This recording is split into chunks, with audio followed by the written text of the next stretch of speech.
It was 2:47 a.m. when every light in my apartment building turned off at once. Not flickered, not failed one by one. Off, like a decision had been made. I remember the time because I was awake, lying on my bed, staring at the ceiling, listening to my neighbor upstairs drag furniture across the floor, something he did almost every night. The sound stopped mid-scrape, as if someone had lifted the furniture straight up. Then the lights died. The silence that followed wasn't normal silence. It felt padded, thick, like the building itself was holding its breath. I live on the 7th floor of a 12-story building. Old concrete, narrow hallways, thin walls that never quite let you forget other people exist. You hear arguments, laughter, televisions, coughing, proof of life leaking through the structure. That night, all of it vanished. No footsteps, no voices, no elevators, just the low hum of nothing. My phone still worked. No power outage notification, no emergency alert. I checked the time again, 2:48 a.m. I opened my bedroom door. The hallway outside my apartment was dark, but not pitch black. Emergency lights glowed faintly at the ends, casting long shadows that bent in strange ways along the carpet. I called out, "Hello?" My voice sounded wrong, too loud, too close to my ears. No answer. I told myself it was temporary, a building-wide electrical issue. Maybe the backup generator failed. But something was off. The air smelled different, like dust that had been sealed away for years. I walked to my neighbor Rahim's door. He lived across the hall.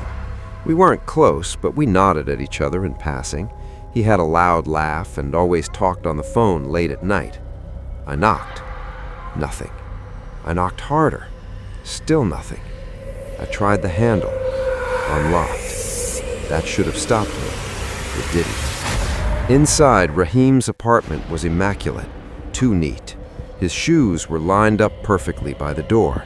His phone lay on the table, screen dark. A cup of tea sat untouched, a thin skin forming on top.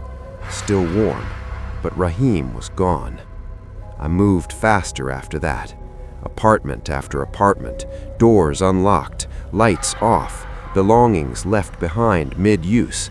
A television frozen on a paused frame, a child's toy lying in the hallway, a pot burnt black on a stove, smoke long dissipated.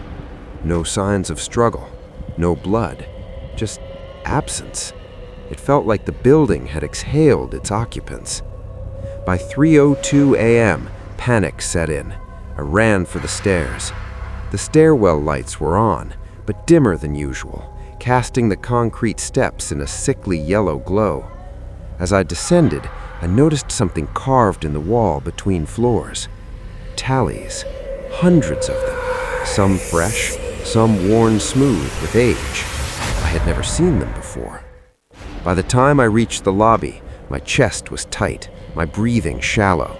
The front doors were locked.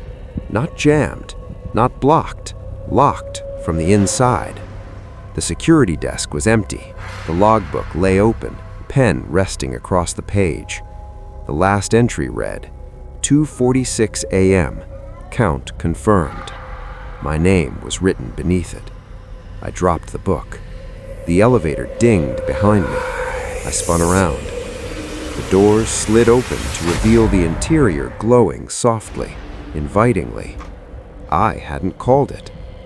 Against every instinct I had, I stepped inside. The panel had no numbers, just one button, up. I pressed it. The doors closed. The elevator rose smoothly, silently, faster than it should have. My ears popped.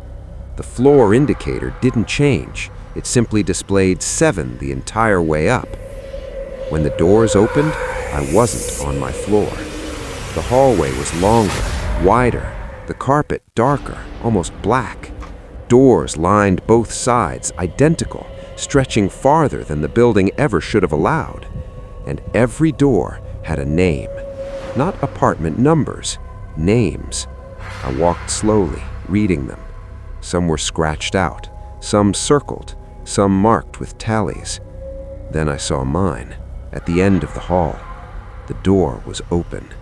Inside was my apartment, perfectly recreated, every detail exact, except for one thing.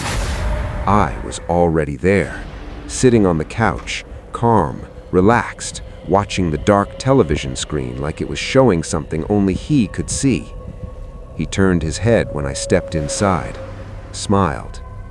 "You're late," he said gently. "They don't like that." My mouth refused to work. "They?" I managed. He gestured around us.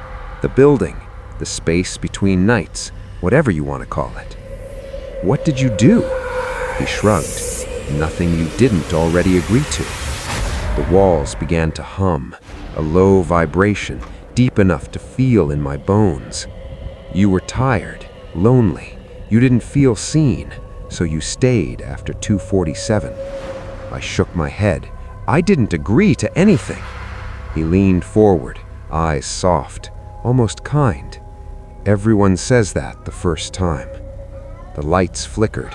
For a moment, I saw something behind him in the reflection of the TV screen, shapes standing just beyond the walls, pressed close, listening, waiting. "You can go back, but you won't fit the same way anymore." "And you?" I asked. He smiled wider. "I already belong." The humming grew louder. The apartment began to feel smaller. Breathing became difficult. I ran, back into the hallway, back toward the elevator. Behind me, doors began to open, slowly, one by one, darkness spilling out.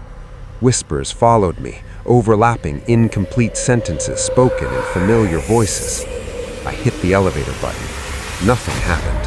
Hands brushed my shoulders. I screamed. I woke up on my bed. Morning light filled the room.